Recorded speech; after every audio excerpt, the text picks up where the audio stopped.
Welcome to Peace of Mind for Pet Parents, the podcast by Bright Haven Caregiver Academy. I'm Gail Pope. And I'm Karen Wylie. And together we're here to support you in navigating life with your aging or ill pets. We know how deeply you care for your beloved companions, and we're here to offer guidance, understanding, and resources for this meaningful journey. Each episode, we'll explore topics that address the daily challenges, emotional realities, and choices you face as a pet parent, helping you and your pets find peace, comfort, and joy. Whether it's making sense of a new diagnosis, adjusting to changing needs, or simply seeking a place to feel understood, you're not alone. Thank you for being here with us. Hello, and welcome to Peace of Mind for Pet Parents. I'm Karen, here as always with my wonderful friend Gail. If you've joined us before, you know our conversations are all about helping you find comfort and clarity as you care for your aging and ill pets.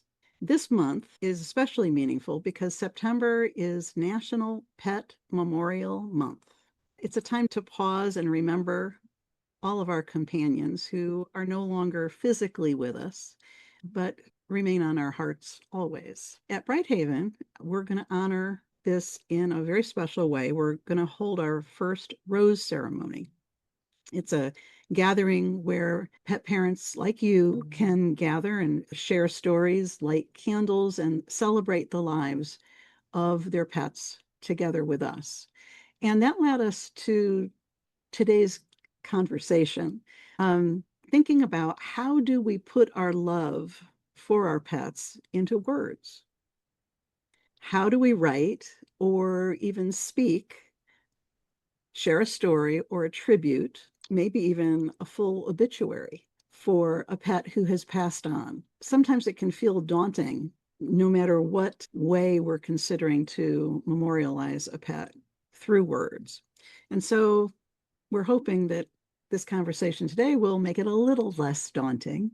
Gail, when we start with you, because one of the things that I was thinking about as we were preparing for this podcast is how many amazing tributes to pets who have passed on you have written that are on the Bright Haven website. Just A few hundred. That's the thing. You have found a way to step into this process many different times. And so, how would you suggest people get started? Because our words that we write about our pets matter certainly to us and then to others who read what we've written or hear us speak. Well, gosh, I don't know where to begin to answer that question to help other people. Let me begin by how I got started, because that's interesting. If I look back to, I think it was when the sanctuary first moved to Santa Rosa, and maybe it was the early years of constant contact. We had our mailing list, and email was back and forth a lot more at that point than it ever had been before. So that must have been around 2006 onwards. So what I was doing, because we had volunteers, we had people who would sign up for our little mailing list that came for seminars and things like that. So it became a habit that I think I started doing it weekly. When we had a new cat arrive or a new dog or a new horse or whatever, I would just write a little overview of their story and send it out. Then the stories gradually, there were a lot of stories. So that turned into just sending an odd email into once a month writing a newsletter. And then I would feature photos and a little history of that animal. Then if there was somebody who'd had a big surgery or something like that, would be another part of the newsletter. So I was really starting to get used to sharing information. So as the newsletter grew, then the next step was somebody died this month. So I would include a little photo because a lot of people had come to the sanctuary and they would know the animal.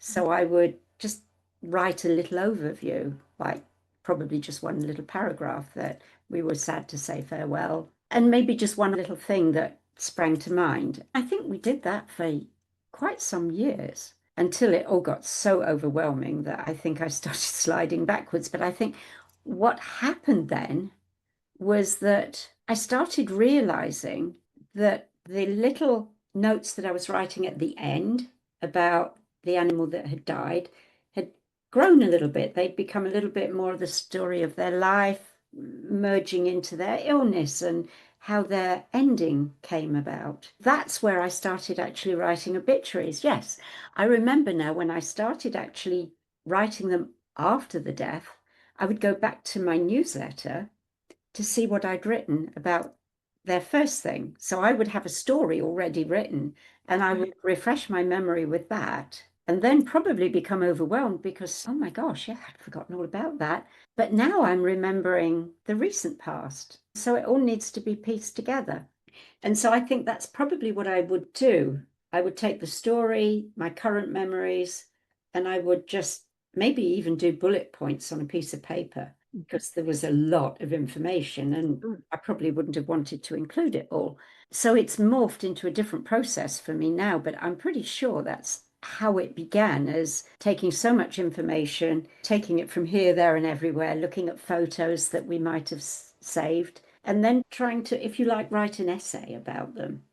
But I think as I started doing that, it became important to me, and I think it does to everyone, to not only tell their story, but create an image in how I told who that animal was, their personality. I remember talking about, I can't remember who it is at this precise moment, that we could always imagine him with his elbow on the bar in a pub, drinking a pint of beer and wearing shabby overalls. I would try to create a words version of the personality, and that would make me smile. That made it a lot easier, and I found I was enjoying the memories of them. So that's really how it all began. And then it gradually morphed and changed to how I go about doing them as of now, which is Right. different. So it sounds like it's evolved over a period of 15 years or so. At least, Yeah. yes. I had so many different thoughts as you were describing your process, because as you were saying, you had a constant contact, a subscriber list. So I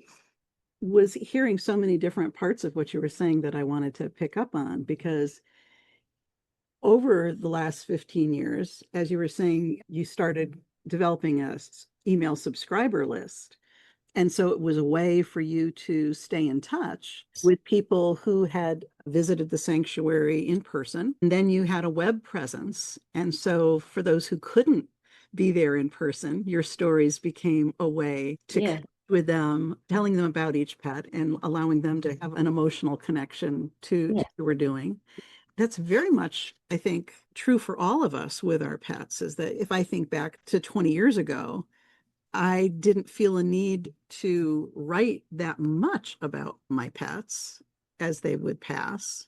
I did belong to a couple groups that focused on the breed of cat that I worked with. So if I had something relevant, say about something I learned about the health or an illness where I'd lost a particular pet, I would then submit to those groups. But basically, my grief was still a very private thing. And yet, if we think about our lives now, we have so many people that we may only meet with online yeah, and who are part of our day to day, where in our hometown where we live, that there's going to be times we need to communicate about what's happened to a beloved pet because of how it's yeah, affecting us. So I guess that was the first thing I was thinking of. Then how you would get started in terms of assembling the pieces that were relevant to you in terms of the photographs, finding the stories that you might have used earlier to introduce when an animal joined the sanctuary. And then, as you were mentioning about bullet points, just not trying to pressure yourself with getting started and jumping in and having multiple paragraphs right away. You were assembling the pieces to help get your thoughts together. Uh, yeah, I think that's a gentle way for any of us to begin, because it can be really hard to get started on a topic when you're looking at a blank piece of paper or an empty Google Doc screen on your computer.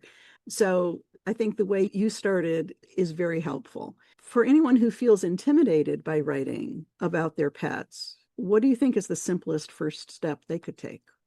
I do mine very differently to how I just described how they began. The final part of the process is probably the same, but gosh, how to explain? I think it comes down to the fact, gosh, that animals taught me over a very long time to grieve with them before they died. So there's always a sadness, the remnants of grief, but it's not quite the same. It's a sadness, a sorrow. And my Percy died 2 weeks ago. I still carry this in my heart and I dissolve into tears time and again, but it's not really grief, it's my sadness Mhm. because I grieved with him before he left. But what happens for me now, I'm hesitant because I'm trying to put the pieces together myself, is after someone's died, I don't think about writing an obituary. That doesn't come into my mind. Sometimes in an email or a family or a friend will say, are you writing Percy's obituary? And it may remind me, oh my God, what am I going to say? So various thoughts may come across, but they don't generally end up on paper. The main thing would be, oh my goodness, how on earth? I have no idea what I'm going to write. There's just so much. I wouldn't know where to begin. So I guess that sows the seed, but I don't do anything about it. I think talking again with friends and family, funny instances come up and you laugh a little bit about this, that. It hurts the heart, but it makes you laugh as you remember. But what happens to me, and it's happened too often for me to actually ignore it, and it can be anywhere from a week to 2 or 3 weeks sometimes, maybe more like 1 to 2 weeks after the death.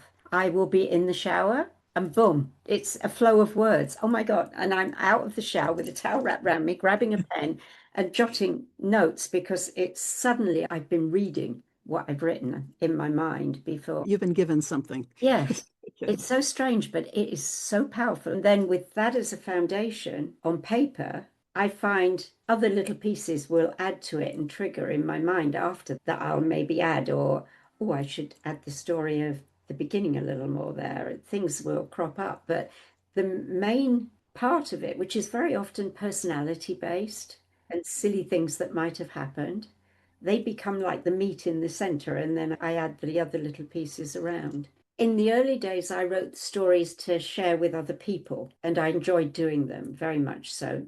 Now it's still for other people to read, but there's a different kind of enjoyment. They're longer now, they're more personal now, perhaps. And I write them with love and laughter and happiness rather than sorrow and misery. So I Mhm. think one of the things I would imagine it would be very difficult to write an obituary when you are still really struggling with grief, because it would not allow the funny, quirky things that may have been in the personality. You'd probably be holding those down a little bit rather than taking the joy of the life that you shared. Right. But we're all different. And some obituaries are very factual and they are very reading between the lines. They're very well written, but you can sense and feel the emotion. We all write differently. We all have different ways of explaining or expressing ourselves, don't we?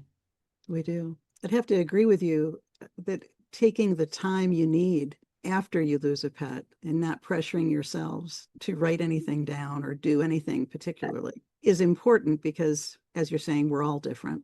When we do lose a pet, we tend to focus on the end.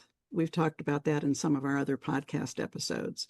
It's natural that we have invested so much energy caring for them at the end of life and not getting to keep them as long as we wanted, that it's easy to focus on the disappointment and the sadness and the true grief that comes Yes. when they physically leave us. And so time may very much be needed, but it's, as you were saying, as you're describing what you do, what is a memory that makes you smile when you think about your pet? Yes, that's what brings the happiness, the happy part back. When you can put it onto paper, you can have this visual of them playing that silly game or something. Actually, you find that the writing is buoying you up and it's making you laugh. Yes, yes. Because that's when you can really convey who your pet was, what their Yes, personality was, and all exactly. silly things they did, all the silly things you did to make them happy. Generally, yes. Yeah. Anything they want, anything they need.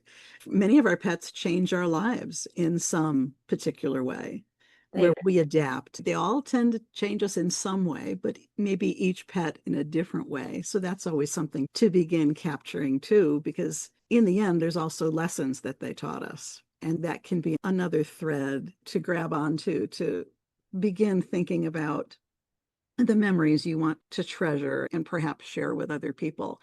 I certainly have found for myself, and again, this is always so different for everyone, but when I think of obituaries, I think of the ones in the local newspaper for Yes. humans that are so factual. When somebody was born, when they died, all their relatives, what they died of. It's a lot better now when more people are more comfortable writing about their loved ones who died. And Yes. so there's obituaries now that we'll read that do reflect very much the personality of the person Exactly. who died. Yeah. But I still think when I think of obituaries, I think of it as more factual. Whenever I write about my pets, it is always about the stories. Yes. It's always about the fun things and the amazing things. And so when you think about across all the various stories and in memoriam tributes that you've written over the years, is there an example of something you tried to include all the time? Yes, probably not in the very early days, but I'm sure a lot of people will know that Brighthaven follows a 3-day process to Mhm. honor the animal, the being after the death. So I take photos of that event and I usually include those in an obituary because I want to mention things as part of this little ceremony, if you like. I use a Buddhist prayer shawl. They maybe have a favorite toy or 10 toys or things that were theirs or things that reminded me particularly of something they'd done. All sorts of different things, teddy bears from the past. We had, when one animal died, long, long time ago, one of our volunteers brought me a unicorn, a little toy, beautiful fluffy toy unicorn, a white one with a beautiful silk. Oh, and I still use it now. Every single animal that dies has the unicorn with them, and various other mementos. They're family. They're part of everyone who dies. They have these special tributes, plus things that were important to them, their toys, teddies, friends, whatever. And so, yes, I always include a little note about how we celebrated their life for a few days and a photograph of that celebration. That's really wonderful. I've always enjoyed seeing those photos because they were always so different. And yet I'd recognize several anchor pieces that were always the same. It was what was always important, and then what was uniquely important to that pet and the memories you would have about that pet.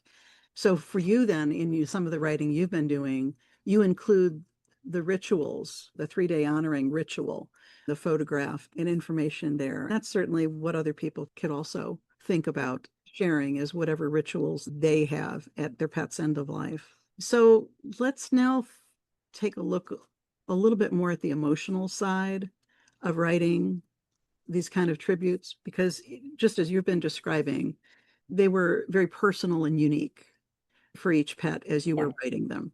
yeah, It's not just about the words that we're putting on the page, it's also about what's happening in our hearts as we're remembering these various things that we might want to include. And I guess this brings me back to what I started to say about the obituaries in the paper that are so fact based, because that isn't where I go when I think about writing about my pets. It's all about the relationship I had with them. Now, I still might reflect back on how they came into my life and the fun things and the silly things and the lessons. And there's so many different ways for each of us to capture what was most meaningful to us. But I think a lot of it is the relationship that we had that was so unique with that particular pet. Sometimes trying to put that into words can help you laugh, can help you start laughing, brings up tears, as you were saying. It's going to do both, but both are healing. And that's where I think writing can be very healing. Some people journal and do keep daily journals.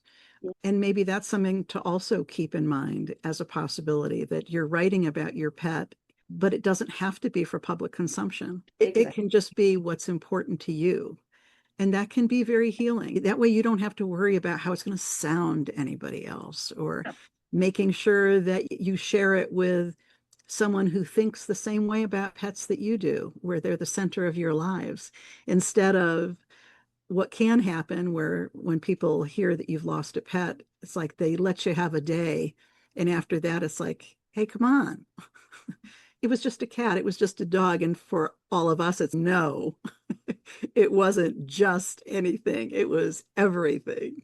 So emotionally, I think writing can help us process how we feel. And of course, the immediacy of losing a pet, we may be feeling numb because we're feeling so much. It can be hard to reach in there and find anything to begin writing about. But writing a tribute to your pet can help you process grief. I wanted to know, Gail, if there were sometimes, depending on the timing, because you talked about not always rushing into the writing Right. for each pet. Have you found that writing can help you process grief that you feel that is left over and continuing on after your pet physically leaves, even though you have been grieving with your pet along the way? Yes, I think so, for sure. It has to. I think, as you say, my grief has dissipated a lot and become sadness. Sadness is still a part of grief anyway. But I think for me, what really helps is as I'm writing an obituary, I'm more focused on the happy memories, the silly memories, the things that stand out as what am I going to most remember about this being? He made me laugh, he made me cry, he bit me, whatever. All the Right. funny little or difficult or angry things that come up, they come bubbling up. Which ones am I going to actually want to remember in the future? Which ones would I like to tell a friend or a relative? Oh, you do remember when he did so and he jumped into grandpa's lap? Something silly and the quirky little things. Those are the things that I particularly want to capture Mhm. because if I pick up an obituary that I wrote 10 years ago, I learn so much. I remember all the animals, but in recent months, people have mentioned a particular cat or a dog, and I've thought, oh, wow, I remember. Oh, I wonder. I don't necessarily remember a whole lot. I remember who they were, how they made me feel, but do I remember what was medically wrong with them or how they died?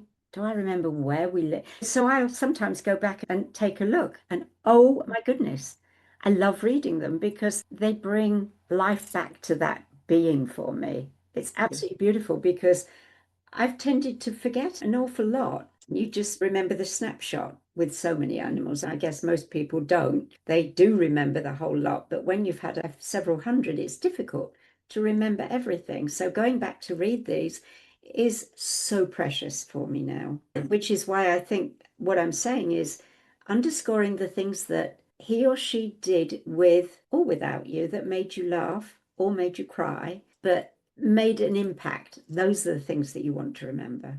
What you're describing of what you remember about each of them is who they are, who they were, still are to you, and the relationship you had. Those are the most salient things about them, and not how they died. And that brings me back to, of course, the umbrella over it again is when you're thinking about how to pull this together, that poem that I'm always talking about, a reason, a season, a lifetime. Sometimes when you start to look at the spiritual component of Yes. your journey together, that will lead you into other things you want to write about. Did they come to you for a particular reason, for a shorter part of your life while you were dealing with an illness or something, and they were there for you on your bed the whole time? Looking at a reason, a season, or were they with you for the whole of their lives? Oh my goodness, no, you've got an awful lot more to sift through. But Right. I honestly believe that each animal has come to me for one, two, or three of those things. I think this is a perfect transition to asking you if you would be willing to share a short excerpt of one of the tributes that you've written for one of your pets. Yes, absolutely. Which one of the several hundred million should I think of? Actually, you know Well, what? I think, of course, I'm most attached to the one you've been working on most recently Absolutely. Well, about Mr. Percy. I've just brought it up. I have the Word document that I had been working on. So I actually, this one for my beloved Percy, actually, this is a painting so that everybody can know this is a painting of Percy. This sits on my desk every day. So this is the beginning of Percy's obituary, and it's actually much longer than most that I've written because there was so much to say. But I'm more than happy to read the beginning because to me, the beginning was very much a part of the reason, a season, a lifetime, because he came to us in one of those situations. The 13th of July, 2023 was a Brighthaven Red Letter Day.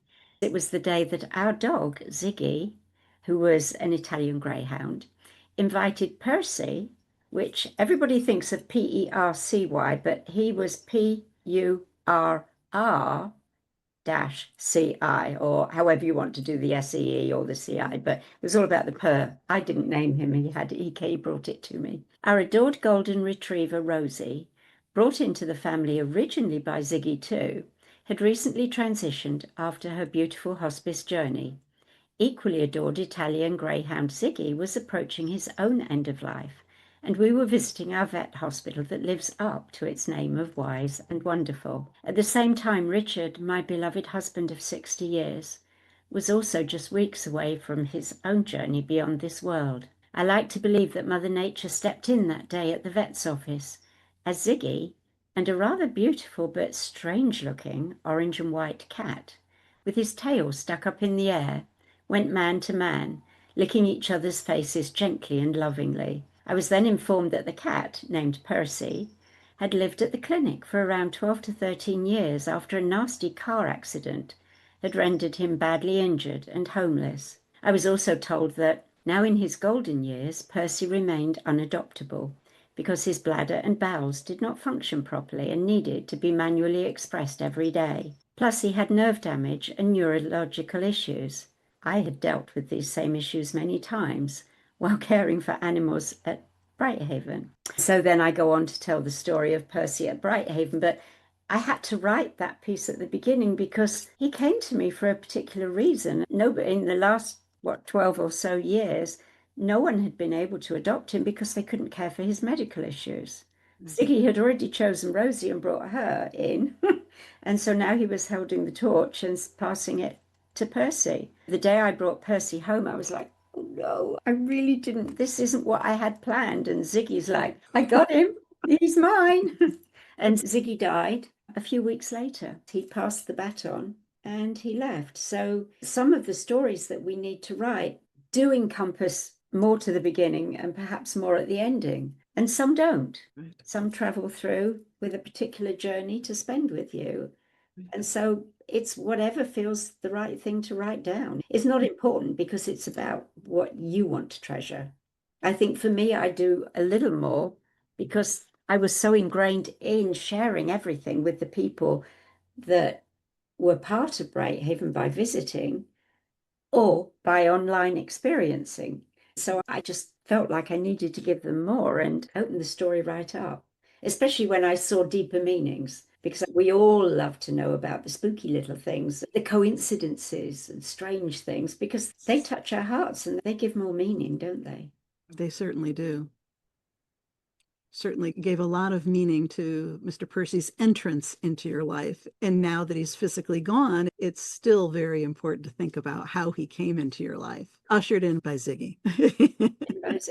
Yes. I think that sharing how a pet comes into your life or any aspect of your pet's life with you and sharing that can be very healing just to share it with people. That's actually why we are reinventing the Brighthaven Rose Ceremony starting this coming Sunday, which is the second Sunday of every month. This particular one is September 14th, this coming Sunday. You may start writing to help yourself heal, but as you write down your memories of really special times and fun times, I think it's hard to not begin feeling grateful for what they brought into your life. Absolutely. As you just keep thinking about each of the situations that you want to remember and share. Of course, in the end, we run out of time with them and we don't get as much time as we want with any of them. But if we can begin to look at the parts of their lives with us that made us smile, then we can start to feel that gratitude again. We would like to invite you to join us on the second Sunday of each month for the Brighthaven Rose Ceremony, which is going to be a memorial or a celebration of life, is our approach to it. Those who attend will have an opportunity to have a couple minutes to share about their pet and tell us a story. Or you can also write it out and it'll be provided in a keepsake PDF, especially if you write long, like I do, I know. I knew you were going to come get me at that. But if you are someone who tends to write long, you'll have a place for that too in the keepsake PDF. The most important thing, though, I think, is to realize it's not about being a polished writer. It's about the love that you shared with your pet and honoring the relationship that you had. We'd love to hear about that and love to have you with us. So, Gail, I'm going to give you the opportunity for last words. Gosh, I don't know, the word gratitude stuck with me from what you were saying before, talking about the rose ceremony that we're just going to be starting. I think that really is a foundation for writing our obituaries, for our memories. It really is gratitude to the animals who have come into our lives, crossed our paths, because they've all come to teach us something. They're so wise and wonderful, aren't they? Yes, they are. They really are. It's all Yeah. about love. We're fortunate to have them in our lives for however long they're with us. Yeah. They make a world of difference for each of us. So, with that, we will close this episode of Peace of Mind for Pet Parents and hope that you will be able to join us this Sunday or any second Sunday of the month for our celebrations of life and our rose ceremony for pets that have passed on. We hope that you will be with us next week for our next conversation about our wonderful pets. Thank you for being with us. Bye-bye. Thanks. Bye-bye. Thank you for joining us on Peace of Mind for Pet Parents. We hope today's episode has offered you support and insight as you care for your aging or ill pets. Remember, it's not just about the end, it's about living well at every stage of life. To continue your journey with us, explore more resources at Brighthaven Caregiver Academy's website, brightpathforpets.com, where you'll find guides, assessments, and a caring community of pet parents like you. Until next time, may you and your pets find comfort, connection, and peace in every moment. Take care.